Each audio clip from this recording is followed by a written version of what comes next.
Bon dia de nou. Good morning again. So now we finally start, and yes, I have lost one artist, Tarik Barri, who is going to perform today. Unfortunately, his flight yesterday was delayed, very, very delayed, so he had to spend the night in Barcelona. And now he's supposedly on the bus on the way to the festival, which sometimes it's a bit challenging just to get there, but we will have to start without him. But anyway, we will be in very good company of two artists who are also performing Eufònic this year, who are Myriam Bleau. Please, applause. Good morning. Welcome to Myriam.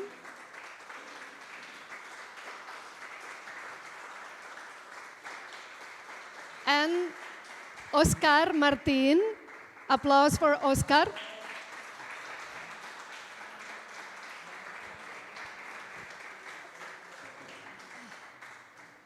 That you most probably saw his piece at Lo Pati in Amposta yesterday afternoon. So we're going to find out a bit more about their work and a bit more about the specific pieces and the specific works that they are going to present at the festival.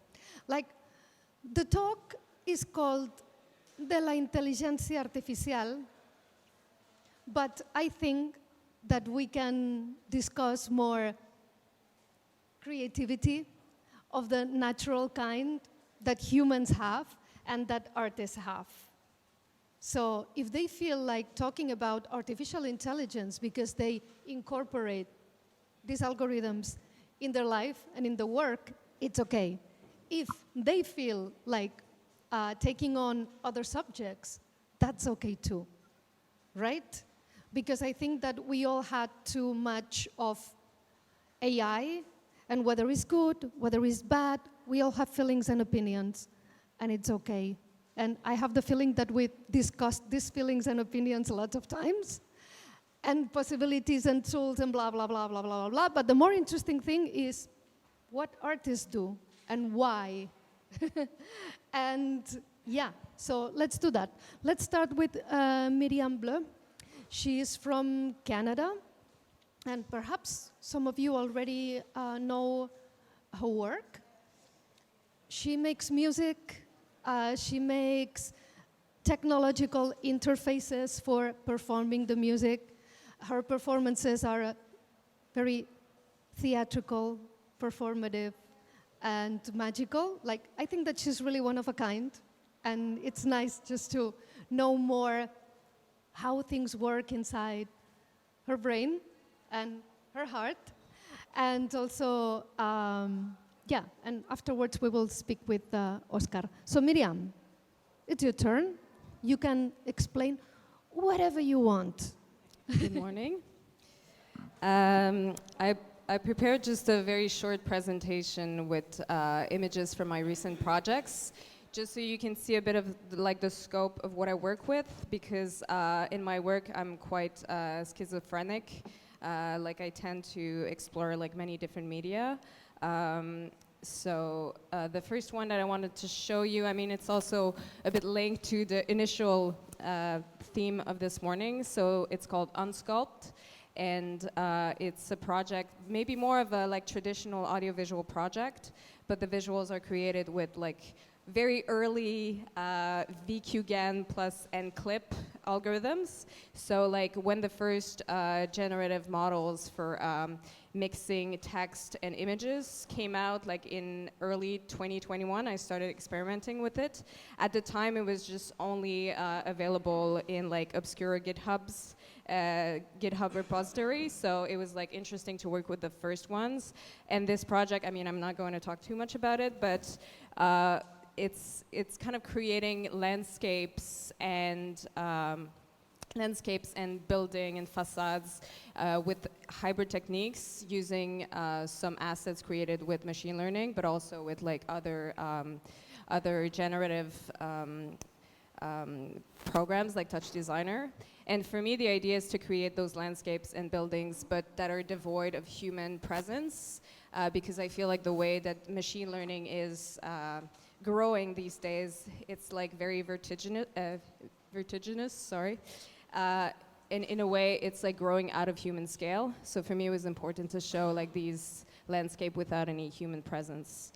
Yeah, so different pictures from that project. And then the project that I'm presenting tonight is with like a laser projector turned towards the public, so it creates those volumetric kind of shapes over the public. So because of the smoke, the beam of the laser like creates like very tangible shapes. And for this one, I guess like it's a bit of a less conceptual project, but in this one I'm exploring a very synthetic synthesis. So using additive synthesis and wavetable synthesis. So for me, that was very much of a formal experimentation for this one. Kind of like creating, yes, the correspondence between sound and images, and like influence also by the early audiovisual experimentation with like, you know, Lissajous figures. As probably you know, like laser function in a very analog way. So like they scan, and like the early experimentation were very much like with circles and then creating different patterns of like resembling Lissajous figures. So I'm kind of like exploring that, but also using like other scanning techniques. And then quickly, I just wanted to show you some images from a very recent project that's still in development. It's a project with a dancer and choreographer that's called Yansu Wang, and it's called Second Self. So we are working with wearable interfaces that are LED screens of different shapes that we can put at different parts of our bodies. And the drawings that we can create on those surfaces will inform the sound and the projections in the background, and also what's happening directly on the interfaces. And this one is to explore like our relationship to identity projected online in a way, and like exploring the idea of the reflection that happens with anything happening online. Second Self is talking about the this reflection that happens, because when we're using technology, there's always an indexation that happens, so we can have like a reflection of what we're doing in the technology, and there's a feedback going on. So it's a bit like exploring that, exploring a dialogue between like two bodies on stage, but also this kind of like virtual body that is evoked with those interfaces. So, thanks. So thank you very much. It's super nice just to get acquainted with your new work. Oh yes, and I wanted to, let's do something. Yeah, I wanted to ask you, because they need just to change the video so that we can see Òscar's images. So I can just throw a question to you, perhaps, so that we can give them some time. And just to refer back to the title of the panel, which is called About Artificial Intelligence. You most likely work with that kind of tools and have a curiosity about that kind of tools or processes or algorithms. What is your artistic take, personal take? And also, as I was telling before, feelings, opinions, thoughts. As I touched upon it a little bit, I'm very extremely pessimistic about that technology, but at the same time, it's very much of a power thing that's happening right now. If you can use it, it's like use it and understand it, you gain a lot of agency in like the current system. So for me, it's important to like educate myself and learn about it so that I can like at least have a tiny bit of agency. But at the same time, there's no way that I have any means to actually train the kind of models that are used. Like, I mean, any individual doesn't have that agency. So, and that divide created, like, makes us kind of like helpless in whatever's happening. So for me, yeah, on the one side, I'm going to use it and like learn as much as I can about it. But at the same time, I have maybe a philosophical problem with this idea of compressing so much human knowledge in such a small model. So recently in my artistic practice, I'm very interested in embodied memory and like embodied knowledge, because I think like as artists, the way that we learn and the way that we process aesthetics is very much temporally, yeah. It's rooted in time, like, you know, you see something and then you see it again and then you kind of construct this idea that's very embodied and you can access it. And that's kind of what makes, I guess, like the value of an artist, is just like this kind of knowledge that's very much embodied. So recently in my practice, I'm like kind of researching ways to talk about that, to express that, but also using a bit of like machine learning technology while I do it. Yeah. Also, I like very much what you mentioned, that the knowledge is embodied in a way that you can access it in different ways that are not just intellectual or verbal, that they are tangible, like dancing, like performing music, etc. So, yeah, that's very nice. So I think that we're ready? Yes. So it's time for Òscar Martín. Did you see his installation at Lo Pati yesterday? Yes? You all were there? So you already know how it looks, but now it's time to learn a little bit what's behind the sculpture, installation, instrument, light, sound, device. Applause for Òscar.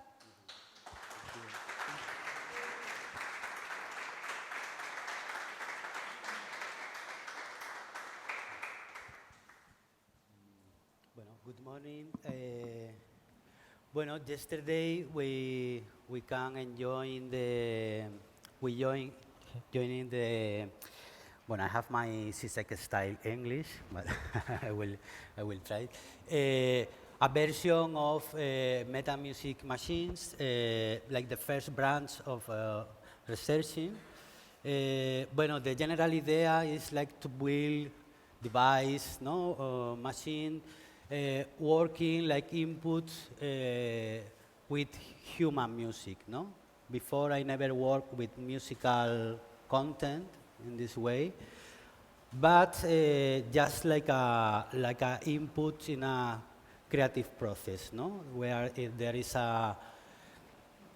also an intention of decentralization of the human in this process, no? We have like sometimes I work with a biological agency, mechanical agency, and the human. My interest is like to develop system where from this interaction emerge something complex, no? For example, in this installation, I try to keep everything very minimal, no? Like just the lights and the rhythmical. It's not really artificial intelligence. It's something more prehistoric, like Markov chains that is from the beginning of the 20th century. It was Markov was a Russian mathematician, but he developed this Markov chain that I choose this because also with the technology I like to work. I don't like to work with black box. No, I like to go to the inside the technology, and then the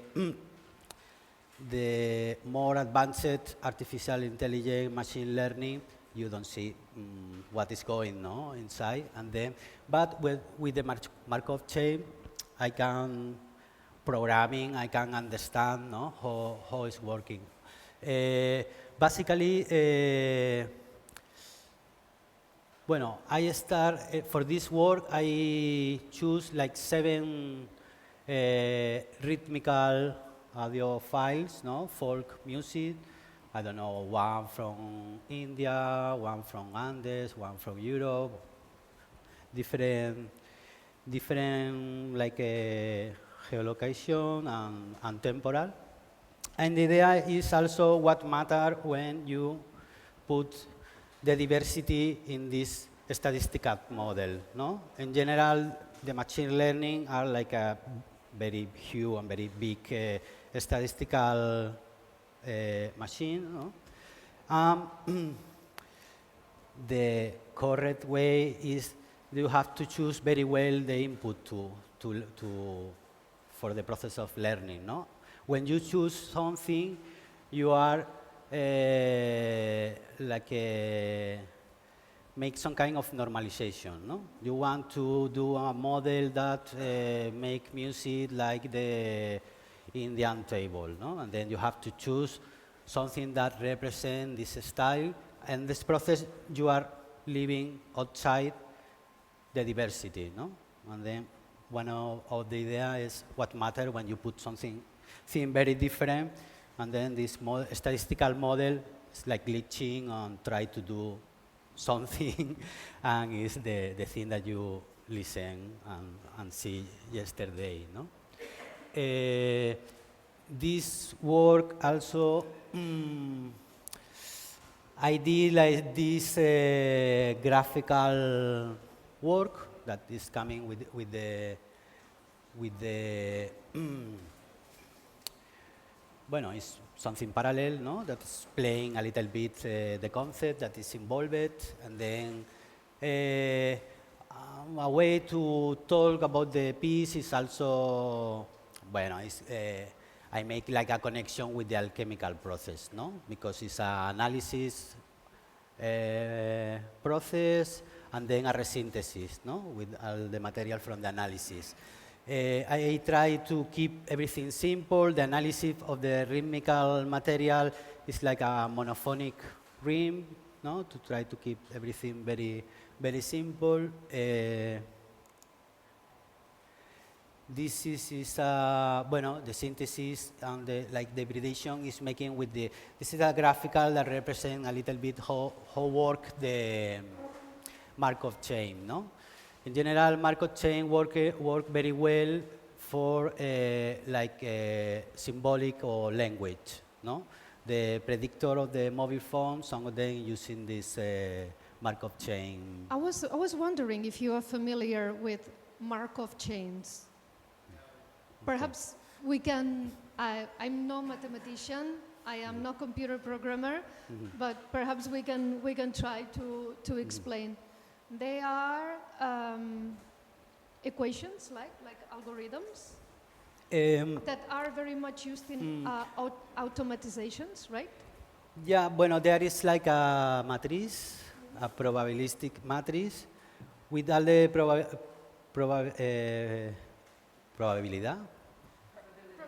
probability between all the elements of this chain, no? For example, with this graphic, you can, bueno, it's the more simple way that you have like 3 actions. And then when one state is, I feel sad. And then other state, I eat ice cream. And other state, I'm going for a walk, no? And then you can get this information during a sequence of time, and then you can do this matrix, this probabilistic matrix, where, okay, when I am in this state, I have 80% of going next one to this step, or 20% of this, no? With this very simple mechanism, have very interesting output to predict the next state in something, no? Like you can use, for example, I don't know, in some moment I think, okay, maybe I can get the information of the lottery number, no, during the last 10 years and try to predict, no, something like that.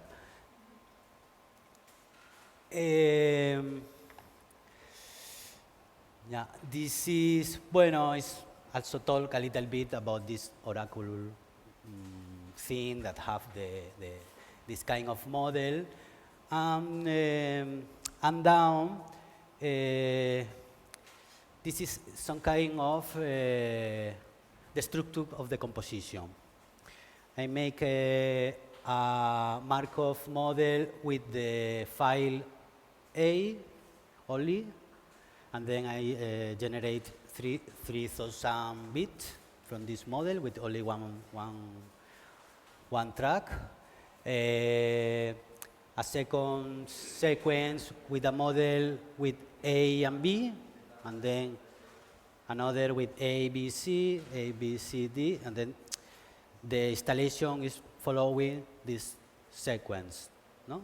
3,000 bits from the one, 3,000 bits for the second, and then it's a adding process and then a subtractive process. But after this, start again, but there is some probabilistic distribution that change the speed or the bit that the patch or the software is reading these sequences. And also is duplicate. In one part of the installation is the same code and the same behavior, and in the other. And then like sometimes it's changing the speed. I think that generates, I discovered this for accident. Like I was doing a small version of the installation, and then I did like a few one, and then I start to put at the same time too, and say, okay, it's nice the polyrhythmical thing that they do this game, no? And then yeah, I like duplicate this behavior, and then sometimes they go more in synchro, and sometimes they go more in desynchronization, no? And then with this like a minimal element, I think that emerged something like powerful, no? Like it's only light, it's only this bit, but the relation with the architecture in this case, and the light in the architecture, also the very somatic experience, no? You can feel like the song and the space and the light in your skin, no? And then have like a very brute in some way, but activate a lot of things, no? In relation with the bodies and with the space. This is like a drawing of the composition. And this is, yeah, like a, just to add a theme. Also, I choose this archaeological Markov chain because sometimes I,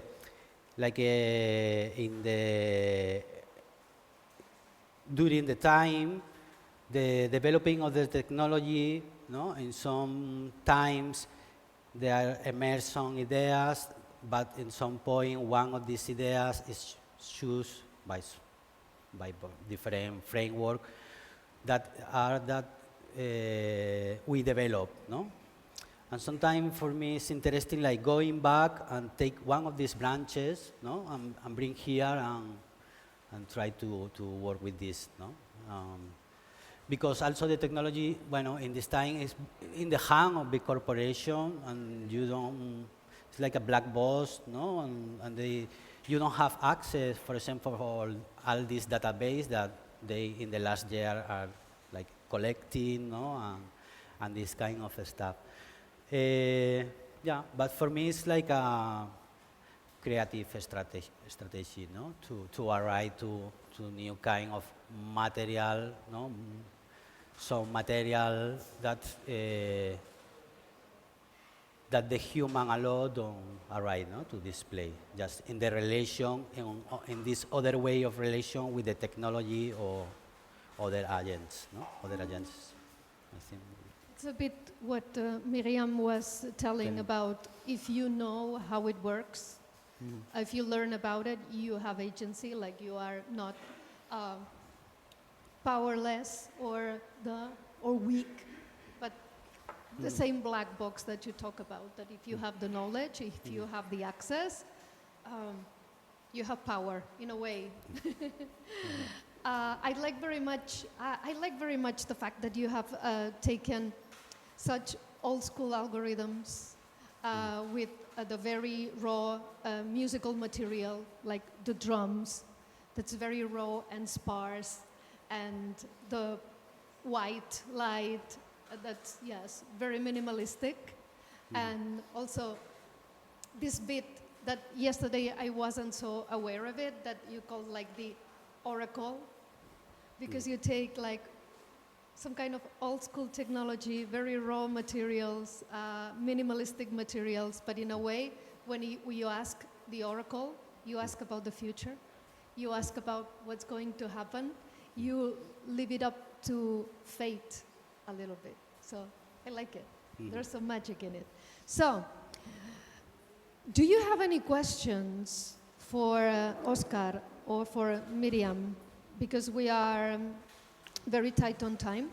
So if you have something to ask, if you have any ideas, sensations, feelings, comments, tell them, I liked it very much, Òscar, or I'm very much looking forward to see your piece. Myriam, you can do it now. No, I cannot believe it. Cobardes. No problem. So, thank you very much. If you still haven't had the chance to see Òscar's piece, you can do so during these days in Amposta. And Myriam, when is your performance time? Tonight at 8. Tonight. 8:30, I think. 8:30 tonight. Applause, please, for them.